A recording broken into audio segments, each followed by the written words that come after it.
우리가 계속해서 수요 기도의 시간을 통해서 누가복음서의 말씀을 순차적으로 강해로 나누고 있습니다. 특별히 오늘 본문 말씀 누가복음서 20장 41절에서 44절의 말씀을 통해서 우리는 다윗보다도 주님이 먼저라는 제목으로 하나님의 귀한 말씀을 함께 나누고자 합니다. 제가 이제 목회를 하면서 특별히 전도사 시절에 내가 나중에 목회를 하면 이런 분들을 좀 닮아서 목회를 해야 되겠다 하는 몇몇 롤모델로 삼았던 목사님이 계십니다. 특별히 이제 설교를 굉장히 잘하셨던 이제 이동원 목사님 같은 경우는 설교도 나도 저렇게 준비를 많이 해서 설교해야지. 대학 시절에 그렇게 이제 많이 설교도 듣고 또 많이 롤모델처럼 이렇게 보았던 분이고요. 또 김동호 목사님은 워낙 건전하게 이렇게 목회를 하셨던 분이셨기 때문에 제가 통합대학원 다닐 때에도 나도 김동호 목사님처럼 목회해야 되겠다 이런 롤모델을 삼았었습니다. 이런저런 목사님들이 많이 계셨었는데 이제 목회를 하면서 이분들이 우리 교회 오셔서 설교하면 참 좋겠다 싶었는데 이제 대부분 다 오셨습니다. 한 2분 정도만 더 오시면 제가 이제 롤모델을 삼았던 목사님들이 거의 저희 교회에 다 방문해 주시는 거거든요. 아무튼 이 일은 저만 감격스러운 일이거든요. 아무도 모르죠. 그런데 이제 이번에 김동호 목사님을 특별히 저희 열리고 집회 청빙을 좀 하면서 제가 이제 목사님 만나기 전에 목사님이 쓰신 책을 좀 읽어봐야 되겠다 이런 생각이 좀 들어서 올해 4월에 나온 크리스천 스타트라는 책을 사서 좀 새롭게 읽었습니다. 사실 이제 책을 사고 보니까 이 책이 새로 나온 책이 아니라 이전에 이제 썼던 책이 이제 개정 증보돼서 이렇게 10몇 년 만에 새롭게 출간된 책이더라고요. 그래서 제가 대학교 때 읽었던 책인데 한 15년 만에 이렇게 새롭게 출간된 책임을 이제 확인했습니다. 결국 이 책에 제가 사인을 받고야 말았어요. 이 일 역시도 저만 감격스러운 일입니다. 그랬습니다. 사실 이제 크리스천 이스터트라는 이 책은 굉장히 간단한 책입니다. 아마 앉은 자리에서 그냥 후다닥 1시간이면 읽을 만한 책인데요. 신앙의 아주 기본기를 다루고 있습니다. 제가 여기서 이제 좀 특별히 눈에 띄는 몇 가지 내용이 있었는데 그 중에 첫 번째는 썬데이 베스트라는 용어였습니다. 썬데이 베스트. 썬데이 베스트가 뭐냐면 이제 미국에서 사용하는 용어인데 가장 좋은 옷을 썬데이 베스트라고 한대요. 영어로. 그래서 이제 왜 썬데이 베스트가 가장 좋은 옷인가 하냐면 이 미국 사회가 신앙의 사회이기 때문에 주일에는 최고의 옷을 입고 교회를 간다라는 이 문화에서 기인돼서 이 썬데이 베스트라는 용어가 있다고 합니다.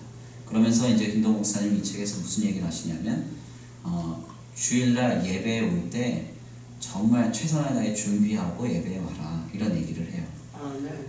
그리고 또 다른 한 가지는 봉헌 시에 헌금을 신권으로 바꿔서 내거나 아니면 다리미로 다려서 내봐라 이런 이야기를 합니다.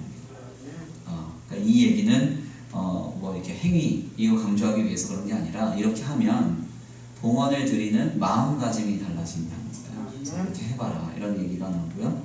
마지막은 이제 교회에서 예배 시에 설교를 들을 때 그냥 듣지 말고 무조건 노트에 적고 집에 가서 계속 읽어보라는 거죠. 그리고 홈페이지를 통해서 설교가 있으면 담임 목사의 설교를 계속 들어라 이런 얘기를 합니다. 그러면 이제 신앙의 생기가 돈다 이런 이야기를 하세요. 이런 이야기들이 이제 한 권의 책으로 한 200페이지 정도 되는 한 권의 책으로 이제 쓰여진 책이 이제 크리스천 스타트입니다. 제가 책 선전하려고 하는 건 아니고요. 제가 이 얘기를 왜 드리려고 하냐면 이 책은 두껍지만 사실 그 내용을 들여다보면 새로울 것이 전혀 없습니다. 우리가 늘 고전처럼 들었던 내용이 가득합니다. 그럼에도 불구하고 이 책을 읽으면서 제가 큰 감동을 받았던 이유 중 하나는 다른 것이 아니라 이 책에 제가 사인을 받아서 그런 게 아니라요. 다만 제가 그동안 너무나 잊고 있었던 신앙의 기초를 깨닫게 해주었기 때문입니다.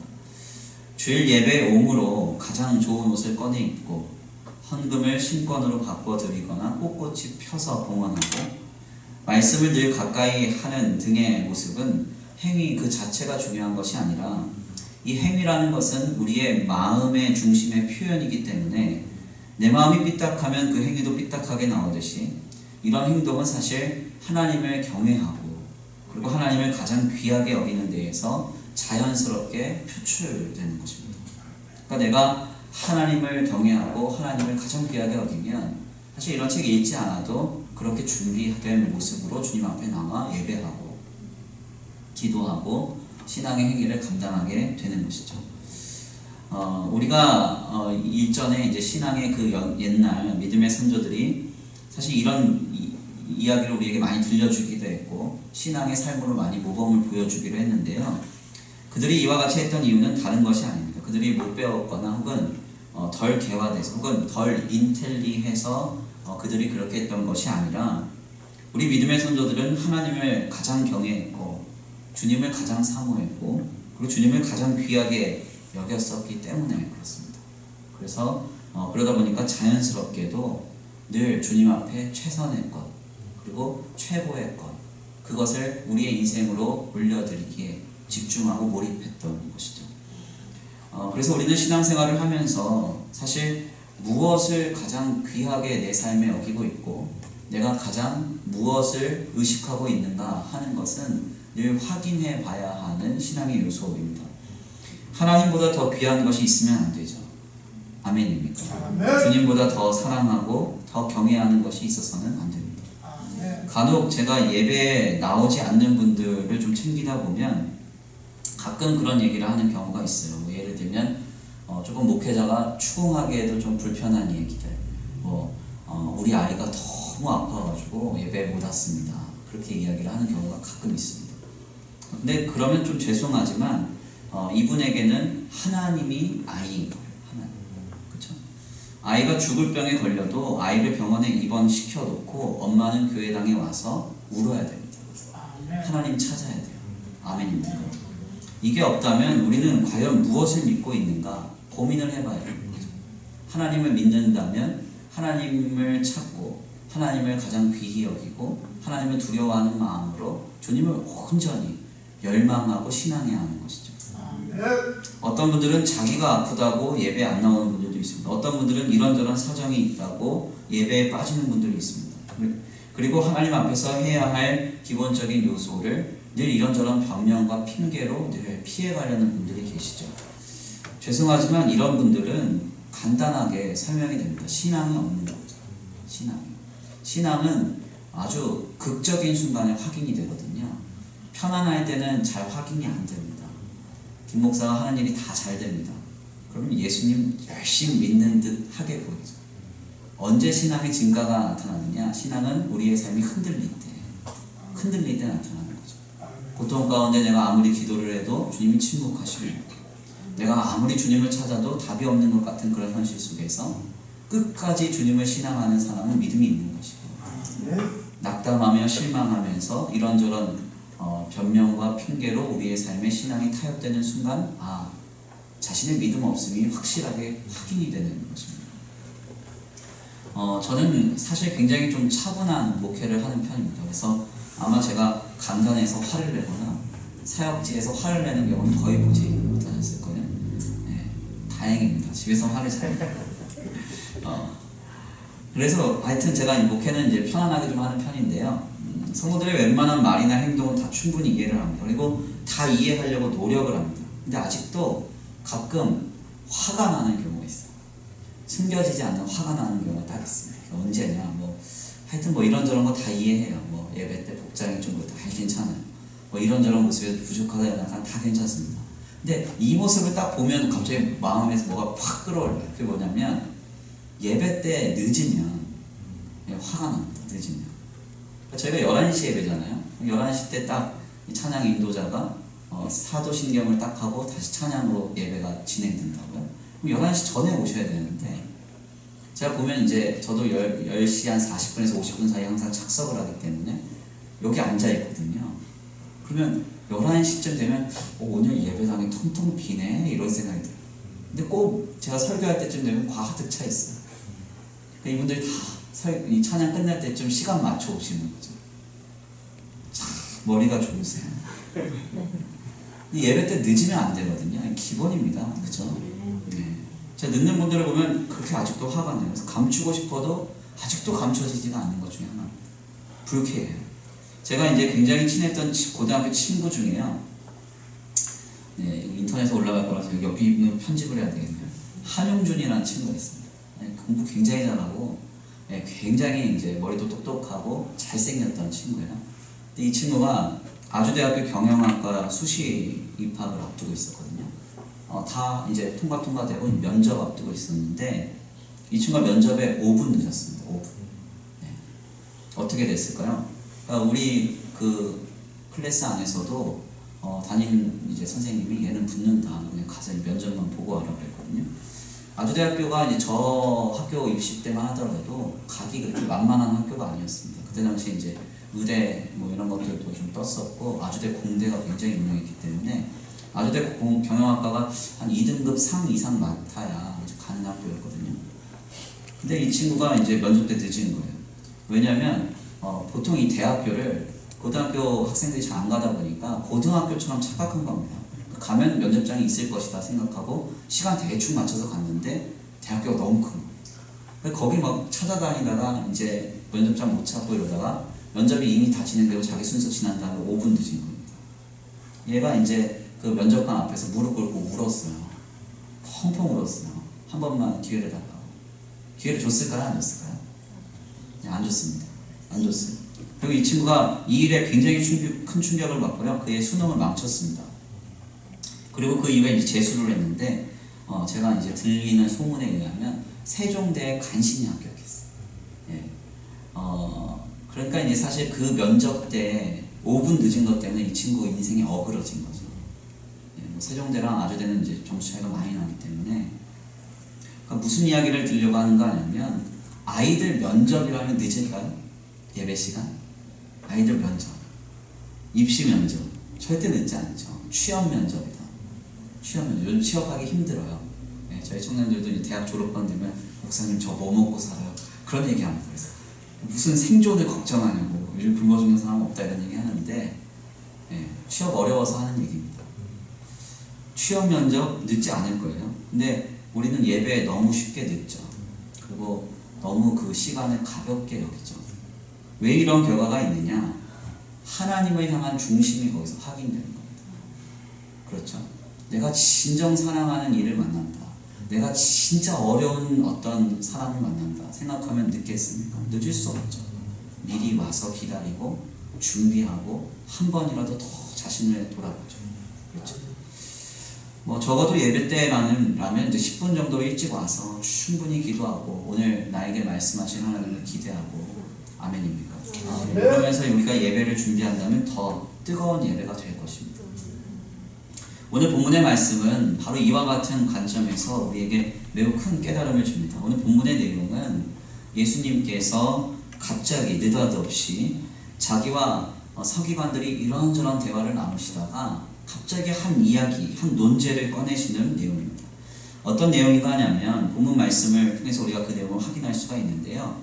예수님이 왜 그리스도가 다윗의 자손이냐 하는 반문을 하시는 것입니다.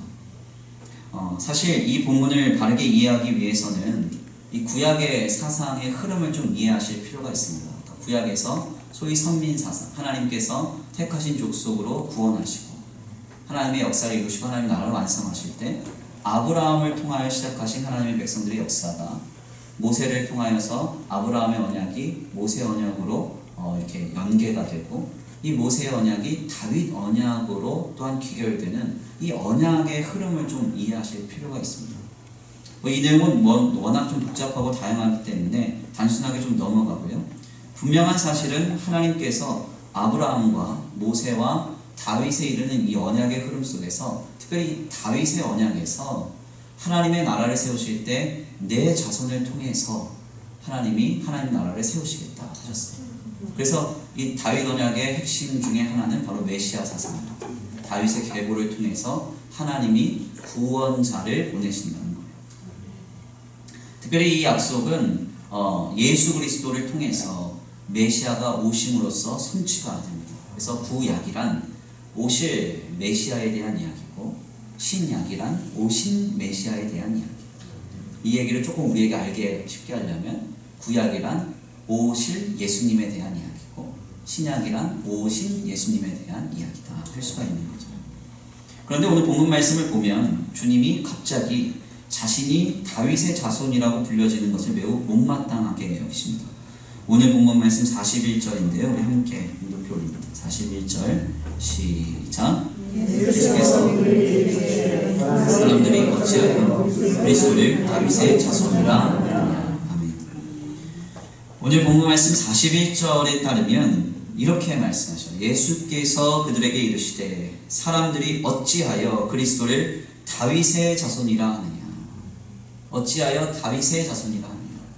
그러니까 여기서 이제 중요한 질문 중 하나는 뭐냐면 예수님이 왜 갑자기 느닷없이 이 사실을 지적하셨느냐 하는 것입니다. 너무나 간단하게도 우리가 42절과 43절 시편 110편의 말씀이 인용된 현장을 잘 들여다보면 주님은 인간의 시간 속에서 예수님은 다윗의 자손으로 나셨지만 하나님의 시간 속에서는 예수님이 다윗보다 앞서 계셨고 또한 다윗이 예수님을 자신의 주로 불렀기 때문에 결국 다윗은 예수님을 자신의 자손 삼을 수 없음을 말씀하셨던 것입니다. 그래서 메시아가 다윗의 자손으로 불리는 것은 합당하지 않다 이렇게 주님이 말씀을 근거로 삼아서 자신을 둘러싸고 있었던 제자들과 많은 무리와 서기관들에게 말씀하셨던 겁니다. 그런데 사실 이 내용은 굉장히 좀 뜬금없는 내용이죠. 왜냐하면 우리가 직접 말씀을 보면 부활 논쟁, 그러니까 이 부활이 없다고 하는 사두개인들이 와서 예수님께 이렇게 얘기를 하죠. 7 형제가 있었는데 당시의 관습에 따라서 첫째 형제가 결혼을 했다가 애가 없이 죽고 둘째 형제가 그 형수를 취하여서 결혼했다가 애가 없이 죽고 그래서 7째까지 갔는데 그러면 나중에 천국 가면 이 사람은 누구의 와이프입니까? 이 질문을 한다는 말이에요. 그때 하나님께서 예수님을 통해 이렇게 얘기하시죠. 너희가 성경도 모르고 하나님의 나라에 대해서도 모른다라고 얘기하시면서 하나님의 나라는 세상과 다른 방식으로 운영됨을 분명하게 말씀하시죠. 그러니까 결론적으로 보면 흐름상 전혀 맞지 않는 거죠. 하나님의 나라에 대해서 하나님의 나라란 하나님의 통치를 얘기하는 겁니다. 우리가 죽어서 갈 내세의 천국을 얘기하는 게 아니라 주님이 다스리시는 방식은 세상과 같지 않다 이 얘기를 하시다 갑자기 느닷없이 다윗의 자손이 아니다. 메시아는 다윗의 자손이 아니다. 이렇게 주님이 자신을 피력하시는 겁니다. 도대체 왜 주님이 맥락상 맞지 않는 이 내용을 우리에게 말씀하시는 것일까요? 그 이유는 단순합니다. 지난 저희가 수요기도의 강의 시간에 말씀 나눈 바와 같이 예수님 당시에 유대 종교 지도자들이 바리새파, 사두개파, 젤롯당, 에세네파 이런 사람들로 나눠져서 구약의 말씀을 율법 삼아서 신앙생활을 감당하게 했습니다. 특별히 구약의 말씀을 율법의 기준으로 삼다 보니까 결국 여기에서 몇 가지 문제가 생겨요. 그게 뭐냐면 구약의 몇몇 인물들이 너무나 두드러지기 시작하는 겁니다. 대표적으로 세 사람만 꼽자면 첫 번째는 모세입니다. 모세는 이제 율법을 이제 명확하게 완성시킨 장본인이었기 때문에 모세가 굉장히 중요한 인물로 이렇게 부각이 됐고요. 두 번째는 다윗이었습니다. 앞서 말씀드린 바와 같이 구약의 언약의 흐름상 다윗 언약을 통해서 주님이 메시아, 너희의 구원자를 보내실 것이다 이렇게 말씀하셨기 때문이죠. 그리고 마지막 한 사람을 꼽자면 엘리야입니다. 엘리야. 그러니까 지금도 사실 유대교에서는 모세를 거의 신적인 존재로 추앙하고 있죠. 예. 제가 예전에 재밌는 이제 농담 하나를 들었어요. 그게 뭐냐면 어떤 지역에 가서 누구를 얘기하는데 욕을 하면 바로 뺨때기를 맞는 동네가 있대요. 그래서 거기가 어디냐면 광주예요. 광주를 가서 김대중 대통령 욕을 하면 지나가는 모든 사람들한테 뺨때기를 맞는대요. 유머입니다. 유머. 그럼 유대교인들한테 모세 욕을 하면 어떻게 될까요? 바로 돌마다 죽죠. 그건 이제 왜냐면 거의 신적인 존재이기 때문에 그렇죠. 유대교에서 엘리야는 어떤 존재인가? 유대교 회당을 가보면요, 빈 의자가 하나 있습니다. 빈 의자. 의자가 이제 저희 이렇게 의자처럼. 여기는 앉는 의자가 아니에요. 거기 누가 앉으면 안 됩니다. 거기 왜 빈 의자가 있냐면 하나님의 나라가 세워질 때, 시온이 완성될 때 엘리야가 와서 앉는다고 하는 거죠. 그러니까 유대교에게 있어서 엘리야라는 사람이 얼마나 대단한 사람인지 알겠죠. 그래서 예수님도 베드로한테 물으시잖아요. 사람들이 나를 뭐라 부르냐? 그럴 때 나오는 이름이 누구예요? 세례 요한이라고도 하고 더러는 엘리야라고도 하고 그런 얘기하죠. 그러니까 구약에서 굉장히 중요한 인물입니다. 그 다음에 이제 중요한 인물은 다윗이죠. 그래서 유대교인들이 지금도 자신들의 국기에 이스라엘 공동체가 다윗의 별을 그려놓고, 다윗의 방패라는 뜻이거든요. 다윗의 별을 자신들 국기 삼아서 그렇게 살아가고 있는 거예요. 그러니까 다윗은 그 정도로 인정을 받고 있습니다.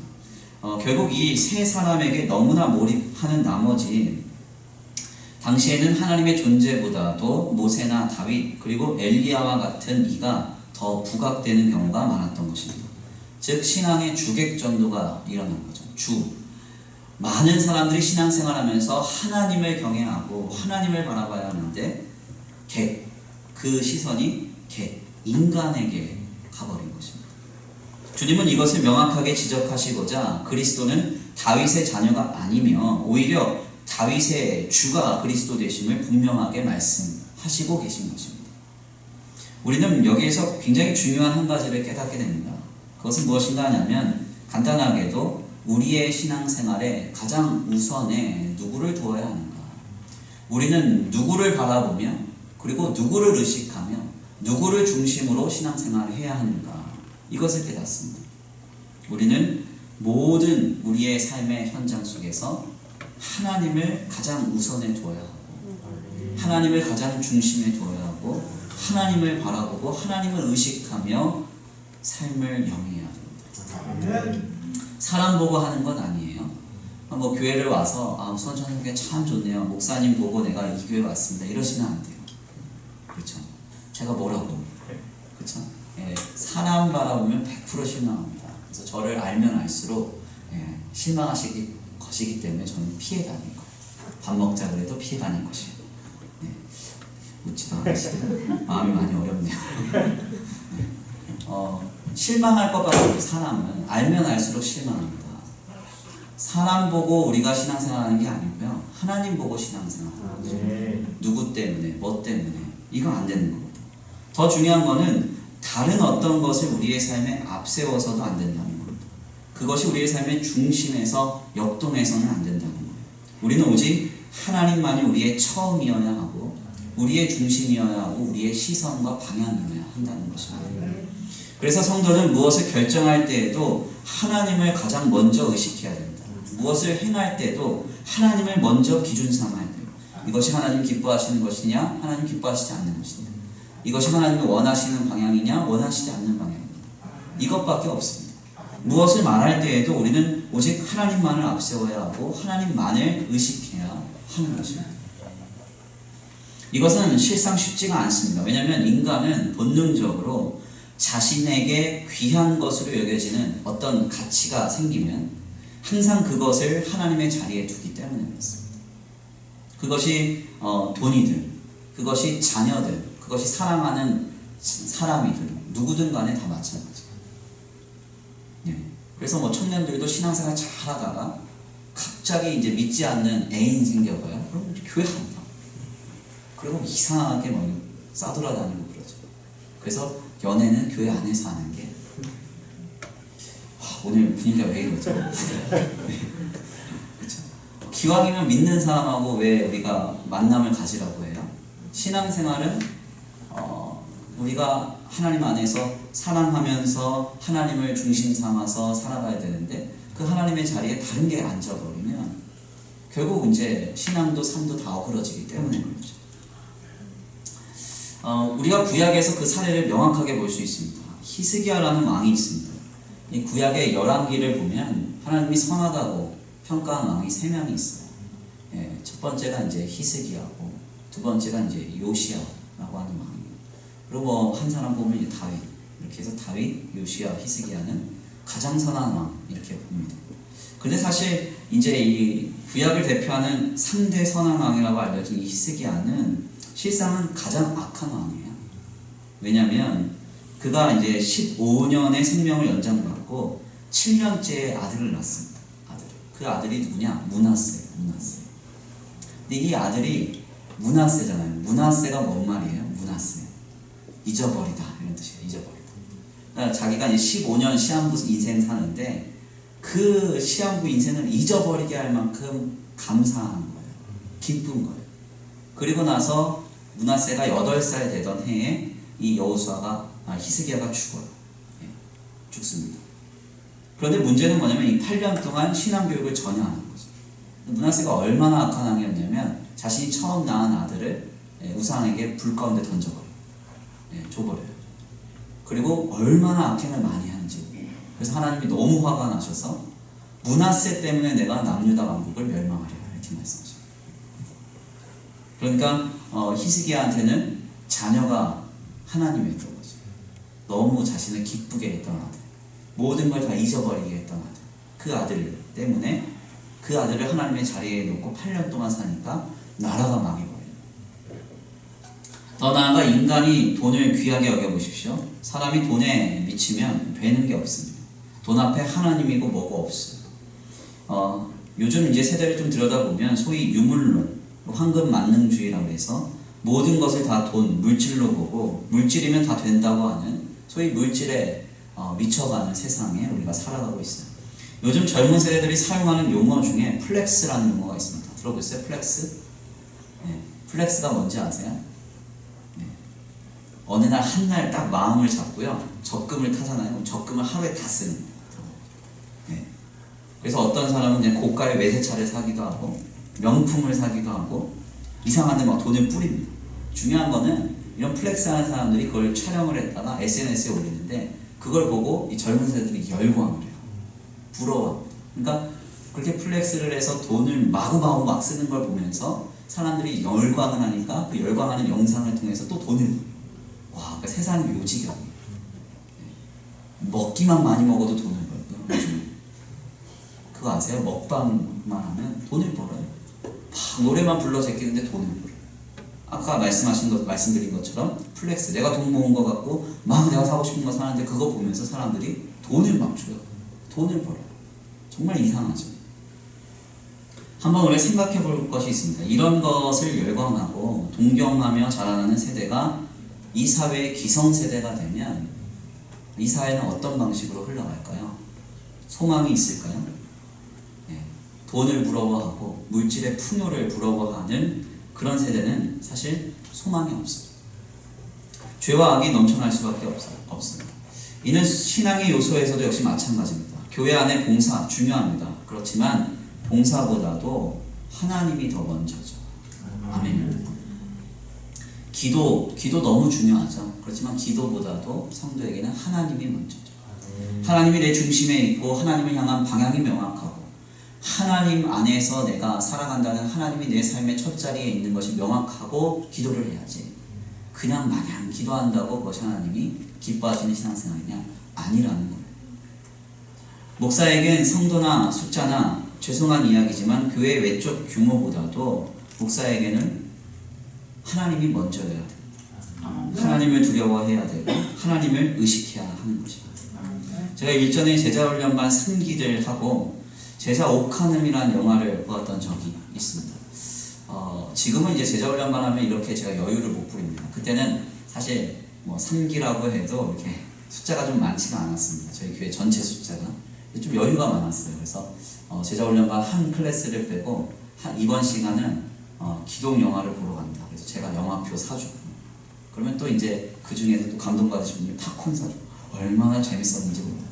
지금은 영화 보러 갈 시간이 없어서 못 갔는데 근데 그때 이제 봤던 영화가 제가 선정한 영화가 이제 제자 오카눔이라는 영화였는데 이 제자 오카눔이라는 영화에서 제가 아직도 기억하는 한 장면이 있습니다. 그게 뭐냐면 하루는 옥 목사님이 이제 오카눔 목사님이 예배를 마치고 예배당 앞에서 많은 교인들을 배웅하고 계셨대요. 정말 많은 사람들이 돌아가는데 이 오카눔 목사님이 물끄러미 성도들을 바라보고 계시더라는 겁니다. 그래서 그 옆에 있는 부목사가 물었어요. 목사님, 교회가 많이 부흥하고 성장해서 성도들 많아져서 기쁘시지요? 그랬대요. 그랬더니 오카눔 목사님이 그 영화에서 하신 말씀이 뭐냐면 아니야. 많은 게 중요한 게 아니야. 저들 중에 얼마나 천국 갈지를 생각하면 마음이 답답해. 그랬다는 거예요. 요즘 사실 저도 저 마음에 눌려지는 압박 중 하나입니다. 곧잘 성도들은 이제 저한테 찾아오셔서 목사님 교회가 성장하니까 좋으시죠? 부흥하니까 기쁘시죠? 이런 얘기 많이 하세요. 그런데 사실 잘 모르겠습니다. 하나님께서 지금 제 목회를 어떻게 평가하고 계시는지 아직 잘 모르겠어요. 허영 목사님께서 지난주 월요일날 이제 저랑 식사를 하면서 좀 많이 이야기를 나눴는데 저희한테 그런 이야기를 들려주시더라고요. 자기랑 아주 친한 목회자 한 분이 목회를 잘하고 계셨대요. 그래서 개척을 했는데 조금 한 수년 지나니까 100명 모였답니다. 대단한 거거든요. 아주 이제 밑바닥에서부터 개척해갖고 100명 이렇게 성장하기 쉽지 않습니다. 그래서 이제 예배당이 좁아지니까 이제 건축을 해야 되겠다 싶어서 땅을 알아보고 다니던 즈음이었대요. 근데 그때 청년부가 수련회를 기도원으로 갔는데 기도원으로 가다가 비탈에서 차가 떨어졌대요. 그래서 13명이 죽었답니다. 그 자리에서. 근데 그런 일을 겪고도 어떻게든지 일어나셔서 아직도 30-40명 모아서 아직도 교회를 목회하고 계신다는 거예요. 그러면서 허영 목사님이 저한테 무슨 얘기를 하시냐면 자기는 그 친구가 존경스럽다. 자기는 그런 일이 있었으면 목회 안 했다. 도망갔지.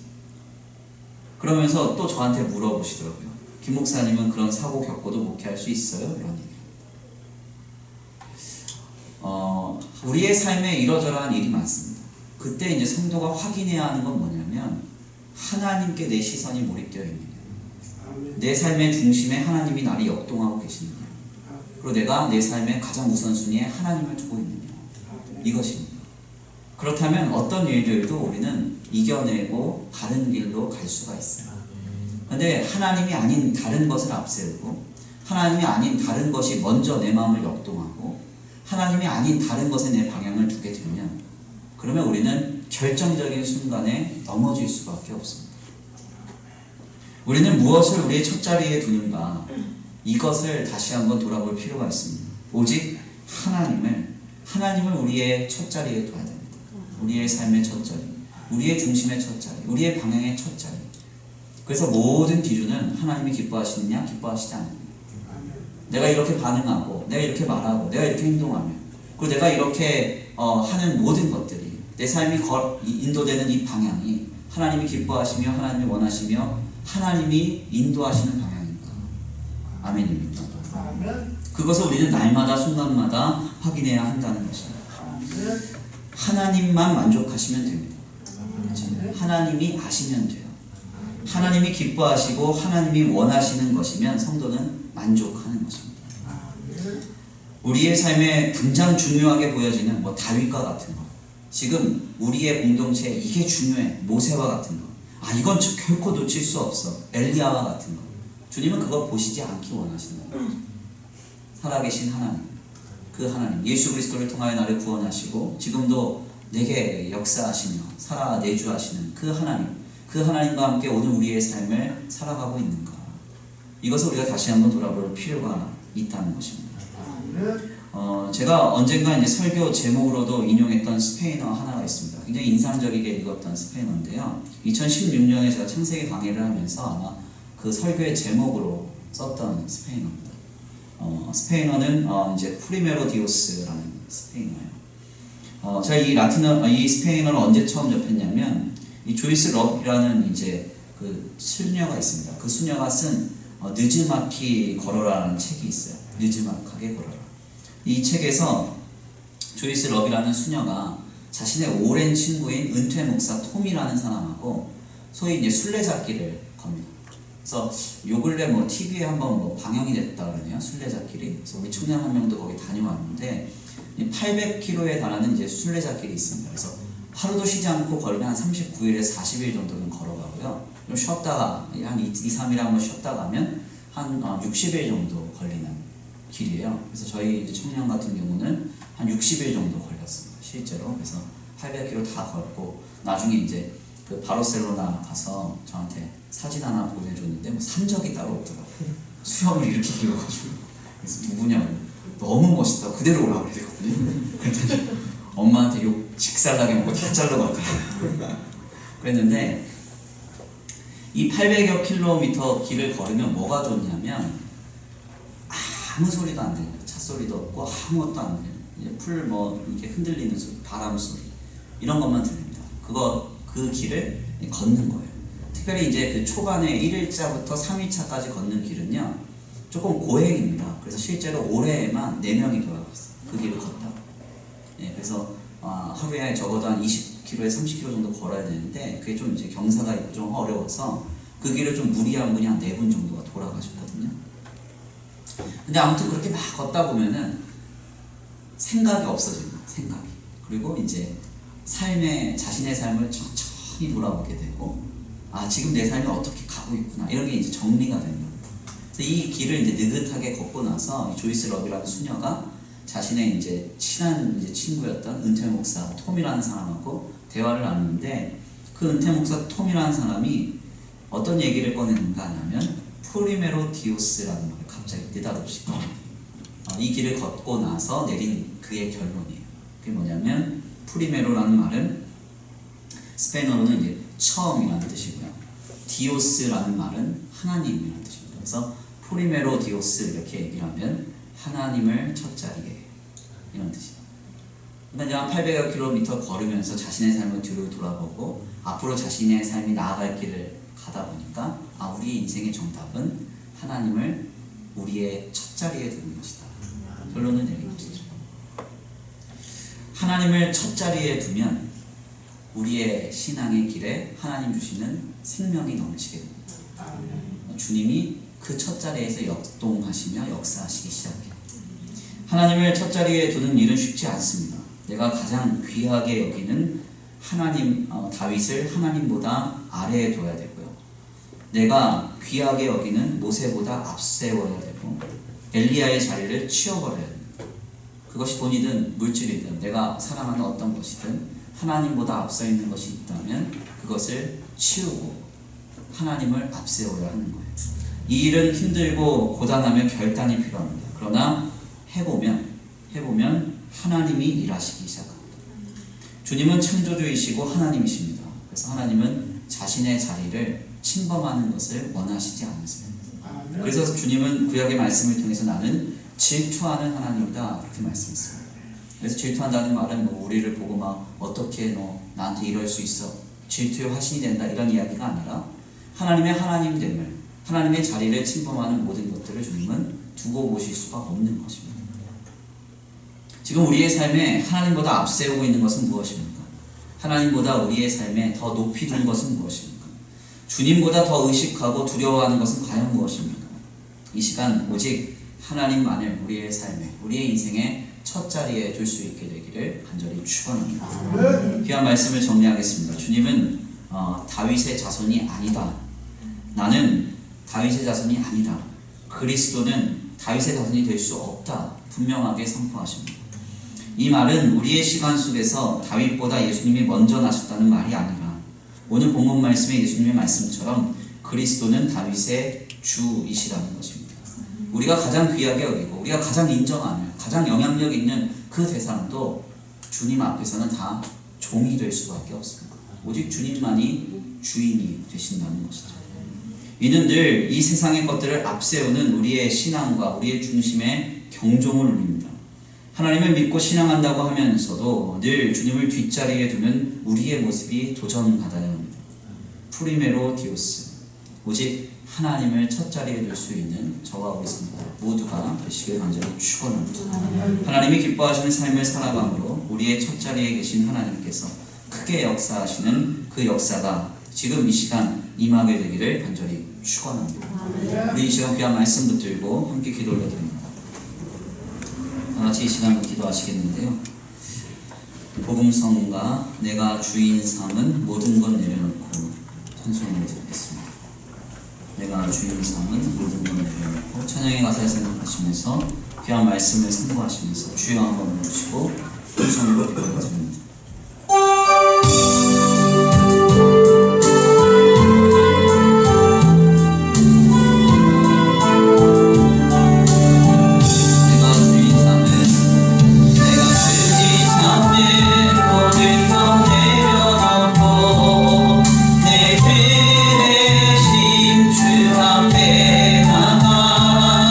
내가 사랑했던 모든 것 내려놓고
주라고 말씀하고 계십니다.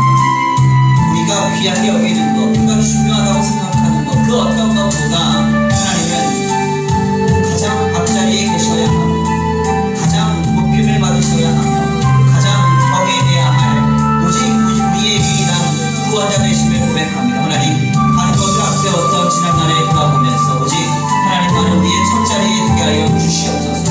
우리의 첫자리에 오직 하나님만을, 오직 주님만을 두게 하여 주시옵소서. 우리 이 시간 간구하고 소원하시면서 귀한 말씀 붙들고 주여 한번 부르시고 통성으로 귀 돌려드립니다. 주여! 사랑과 은혜가 많으신 하나님 감사합니다. 오늘 귀한 자리에 주님 앞에 나와 주의 귀한 말씀을 사먹게 하시니 감사합니다. 하나님, 주님의 은혜가 오늘 이곳에 임하여져서 하나님 앞에 아버지 주의 귀한 말씀 듣게 하시니 감사합니다. 우리 예수님 우리에게 말씀하시기를 나는 다윗의 자손이 될 수 없고 나는 다윗의 주라고 말씀하고 계십니다. 다윗의 주님이라고 말씀하시는 이 말씀에 통해서 우리 깨닫습니다. 하나님, 우리가 가장 귀하다고 생각했던 가장 중요하다고 생각했던 그 어떤 것도 하나님보다 앞세울 수 없음을 이 시간 깨닫게 됩니다. 아버지, 우리는 무엇을 앞세우고 있으며 우리의 삶에 무엇을 중심에 두고 있으며 어떤 것이 내 삶의 방향을 결정하고 내 삶에 가장 막강한 영향력을 쌓고 있으며 하나님, 그것이 우리의 물질입니까? 아버지, 우리의 자녀입니까? 아버지, 우리의 아버지 직장과 생업과 아버지 우리의 아버지 삶의 자리에 어떤 것입니까? 하나님, 그 어떤 것도 주님보다 앞서지 않기로 하나님, 나를 구원하신 하나님 안에 오직 우리의 삶에 가장 주인 삼을 수 있고 가장 앞자리에 둘 수 있고 오직 하나님만을 바라보며 오직 하나님을 의식하며 하나님이 역동하시는데 하나님을 내 마음의 중심에 두고 내 삶의 첫자리에 두고 오직 주님만을 따라갈 수 있는 우리의 삶이 되어질 수 있도록 주님 역사하여 주시옵소서. 하나님, 오늘 우리에게 함께하신 주님을 기대합니다. 오늘 우리에게 말씀하신 주님을 기대합니다.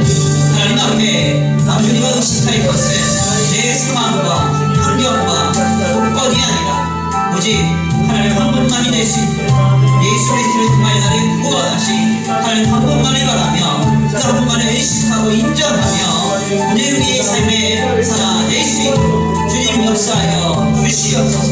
아버지 도우시고 인도하시고 있습니다. 우리의 마음과 우리의 생각과 우리의 중심이 아버지 이 시간 변화받고 새롭게 될 수 있도록 새롭게 될 수 있도록 새롭게 될 수 있도록 주님 역사하여 주시옵소서.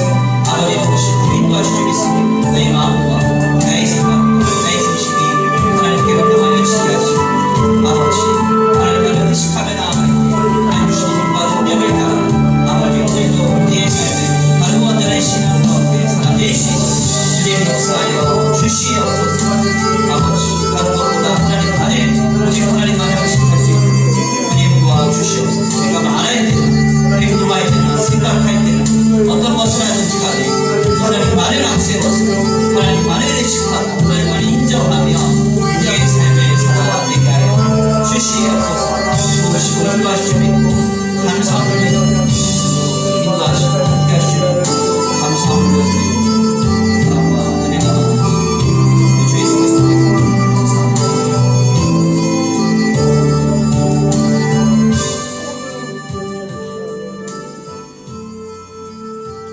우리 이 시간 함께 기도 올려드리기 원합니다. 우리 특별히 이 시간 우리 환우들을 위해서 좀 기도하겠습니다. 우리 이종학 집사님 폐동맥 질환으로 인해서 어려운 가운데 있는데 하나님 속히 어루만져 주시고 모든 치유의 과정 가운데 간섭하여 주시며 함께하여 주옵소서. 우리 기도하겠습니다.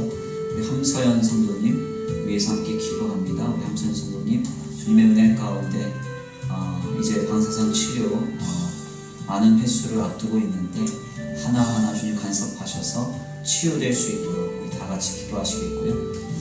또한 기도하겠습니다. 우리 나경근 집사님 갑상선 암 12월 달에 이렇게 수술 앞두고 있습니다. 우리 함께 기도해 주시고 또 우리 박영애 권사님 어머님 낙상으로 인해서 요양원에서 이렇게 지금 소천하시기를 기다리고 계십니다. 고통 중에 있는데 하나님 속히 치유하여 주옵소서.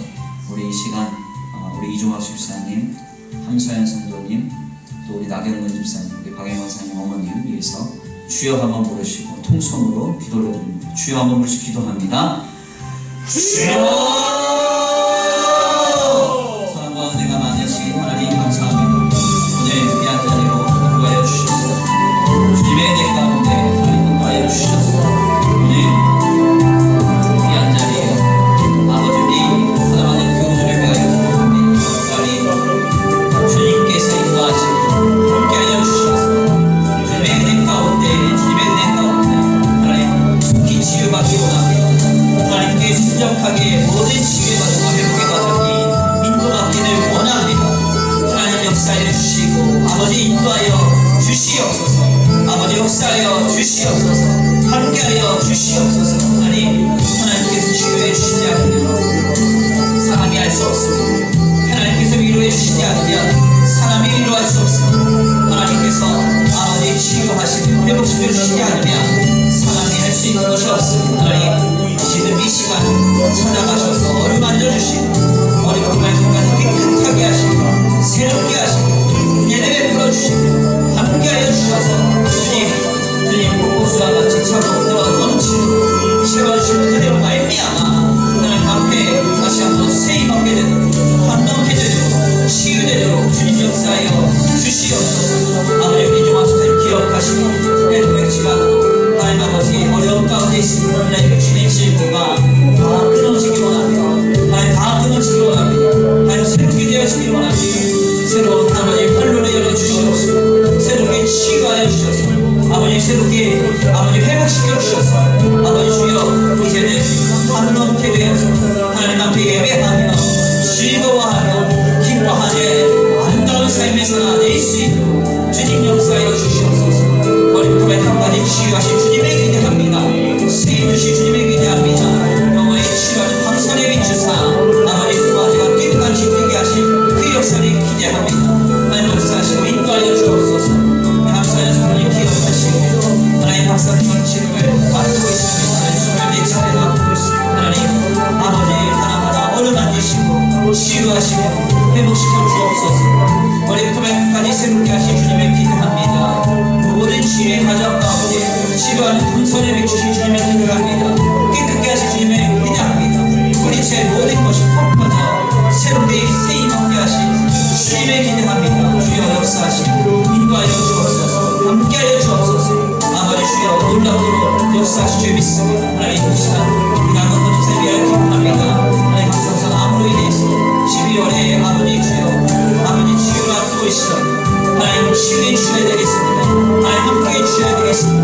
하나님 모든 치유의 과정 가운데 임재하시고 함께 하셔서 속히 회복되는 역사가 있게 하여 주옵소서.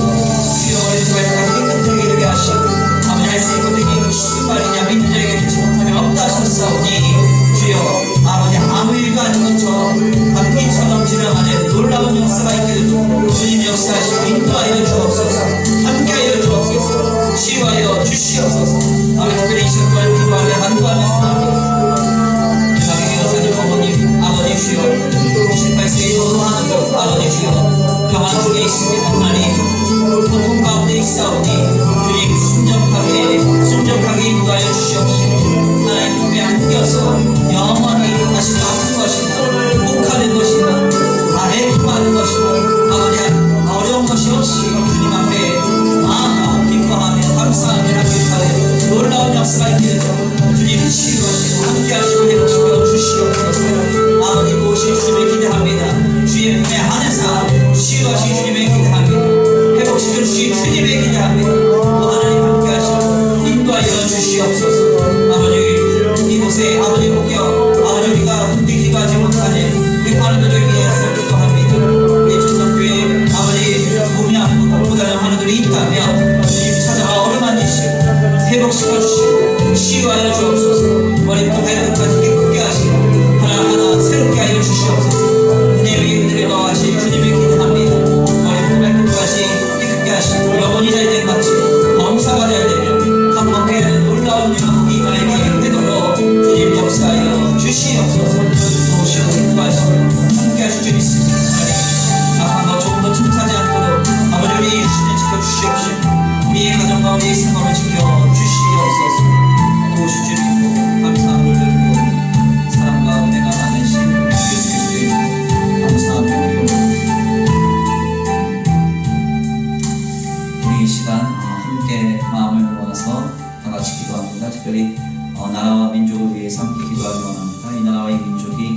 어려운 상황 가운데 있습니다. 사회적으로 혼란스러운 가운데 있습니다. 하나님, 이 땅의 모든 흑암과 어둠과 혼돈이 물러가고 여호와의 빛을 비추사 다시 한번 이 땅의 공의와 정의로 하나님 기뻐하시는 하나님 나라의 가치로 세워지게 하여 주시옵소서. 우리 다같이 이 나라와 이 민족을 위해서 다같이 통성으로 주여 한번 부르시고 기도 올려드리겠습니다. 주여 한번 부르시고 기도합니다. 주여! 사랑과 은혜가 많으신 하나님 감사합니다. 하나님, 오늘 마음을 모아 이 나라와 이 민족을 위하여 함께 기록해 하시니 감사합니다. 하나님, 대대의 어려운 가운데 이 나라가 놓여졌습니다. 아버지, 운전등화와 같이 흔들리고 있는 이 땅의 아버지 세대들을 불쌍히만 여겨주옵소서. 불쌍히만 여겨주옵소서. 불쌍히만 여겨주옵소서.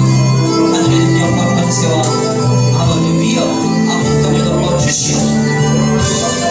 하나님의 두려워하며 하나님의 경외하며 하나님의 놀라우신 내가 이 땅을 뒤덮어서 선이 악에 지지하고 선으로 악을 이기는 역사, 선으로 악을 돌고 이기는 역사가 있게 하여 주시옵소서. 하늘의 능력으로 덮어주옵소서. 아버지 주여 예수의 부여로 덮어주옵소서. 모든 악한 것이 끊어지게 하시고 아버지 이 세대의 악한 신과 끊어지게 하여 주옵소서. 흑암과 어둠과 아버지 모든 혼돈이 물러가게 하시고 죄와 악이 끊어지게 하여 주옵소서. 아버지 주여 악하고 쾌역하며 음란하며 아버지 우상을 숭배하며 아버지 주여 죄와 악을 따르며 아버지 서로들과의 옛 구습을 쫓아가는 아버지 이 땅의 악한 문화들이 모두 끊어지게 될 줄 믿습니다. 예수 그리스도의 놀라운 은혜로 주 예수 그리스도의 믿음으로 그 권세로 아버지 이 땅을 새롭게 하여 주옵시고 이 땅을 꾸려가는 주의 성도들을 통하여 하나님의 나라의 가치로 하나님의 나라를 세워주시옵소서. 개인적인 어려움들이 물러가게 하시고 생활의 염려와 아버지 본토함 때문에 마음이 어두워지는 일이 없게 하시고 아버지 이 땅에 아버지 주여 아버지 교회적인 모든 어려움 가정이 깨어지고 아버지 주여 아버지 모든 아버지 학교가 무너지고 어디가 무너지는 이 세대의 악한 흐름들이 끊어지게 하여 주옵소서. 내 백성들이 스스로 경계하여 낮추고 기도할 때 하나님 지킬 때 하나님이 땅을 고쳐주신다 하셨사오니 먼저 주의 교회들이 회개하고 하나님을 경외하고 하나님의 은혜로 의지하고 주께로 돌아가 다시 한번 주님 주시는 새 힘을 힘입어 이 땅을 새롭게 하는 데 들어 쓰임받게 하여 주옵소서. 주님 이 땅 새롭게 하실 줄 믿습니다. 주님 이 땅 새롭게 하실 줄 믿습니다. 주여 땅을 고쳐주실 줄 믿습니다. 하나님 역사하시고 인도하여 주시옵소서. 아버지 함께 하시며 인도하실 주님을 기대합니다.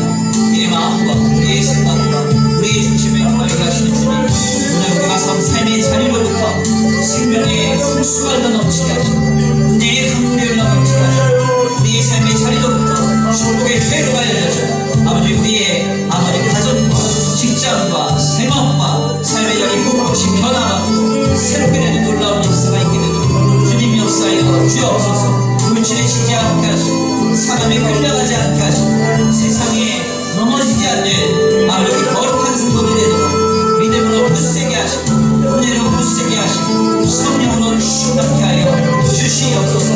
아버지 복식으로 인도하시고 함께하실 줄 믿습니다. 오늘도 귀한 자리에 왔어 그러한 것들 많은 백걸 얻게 하시고 하나님 주시는 은혜로 깨닫게 하시고 새롭게 하시고 주님 역사하시는 그 역사가 있게 하여 주시옵소서.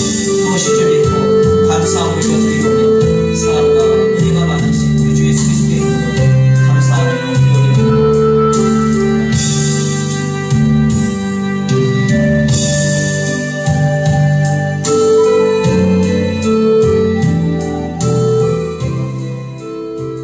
사랑과 은혜가 많으신 하나님 감사합니다. 오늘 귀한 자리로 인도하여 주셔서 주님 앞에 나와 주의 귀한 말씀을 상고케 하시니 감사합니다. 하나님, 우리 예수님은 다윗의 자손이실 수 없습니다. 우리 예수님은 다윗의 주님이십니다. 우리가 앞세워야 할 것은 사람이 아닙니다. 다른 가치가 아닙니다. 세상의 다른 영광이 아닙니다. 아버지, 우리가 의식하고 우리가 우리의 삶의 중심에 두며 우리의 방향으로 설정해야 할 분은 오직 한 분, 예수 그리스도를 통하여 나를 구원하신 하나님밖에 없는 줄 믿습니다.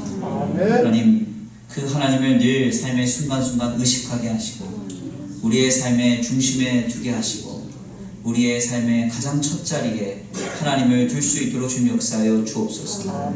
그래서 세상과 사람과 물질 의식하지 않고 하나님이 기뻐하신다고 하면, 하나님이 원하신다고 하면, 하나님이 인도하셨다고 하면 아버지 그 속에서 만족하고 기뻐하며 감사함으로 주님을 따라갈 수 있도록 주님 역사하여 주시옵소서. 세상의 다른 가치들에 우리의 마음이 흔들리지 않게 하시고 다른 것을 앞세움으로 인해서 하나님이 기뻐하시지 않는 것들을 열매 맺지 않도록 우리의 마음과 생각을 지켜 주시옵소서. 오직 주님만으로, 주님 한 분만을 우리의 삶의 가장 첫 자리에 둠으로써 하나님께서 그 첫 자리에서 일하시는 그 역사를 보고 듣고 경험케 하여 주시옵소서. 오늘 귀한 수요 기도의 밤에 나와 하나님 앞에 말씀으로 기도로 열심히 내는 우리 성도들 한 사람 한 사람 기억하여 주시옵시고 돌아가는 발걸음도 안전히 거하게 하여 주시옵시되 주님 기대합니다. 남은 한 주간의 삶 속에서도 우리의 삶의 가장 첫 자리에서 일하실 주님을 기대합니다. 우리의 삶의 가장 첫 자리에서 우리의 삶을 인도하실, 보호하실 주님을 기대합니다. 하나님, 주님과 함께 더불어 살아가는 거룩하고 복된 남은 한 주간 되도록 주님 역사하여 주시옵소서. 이 밤에 우리에게 응답하시며 또한 역사하실 줄 믿고 감사함을 올려드리오며 사랑과 은혜가 많으신 우리 주 예수 그리스도의 이름으로 감사하며 기도 올려드립니다. 아멘. 주님 가르치신 기도 귀한 수요 기도회를 마칩니다. 하늘에 계신 우리 아버지여, 이름이 거룩히 여김을 받으시오며 나라의 임하옵시며 뜻이 하늘에서 이루어진 것 같이 땅에서도 이루어지이다. 오늘날 우리에게 일용할 양식을 주옵시고 우리가 우리에게 죄 지은 자를 사하여 준 것 같이 우리의 죄를 사하여 주옵시고 우리를 시험에 들게 하지 말게 하옵시며 다만 악에서 구하옵소서. 나라와 권세와 영광이 아버지께 영원히 있사옵나이다. 아멘.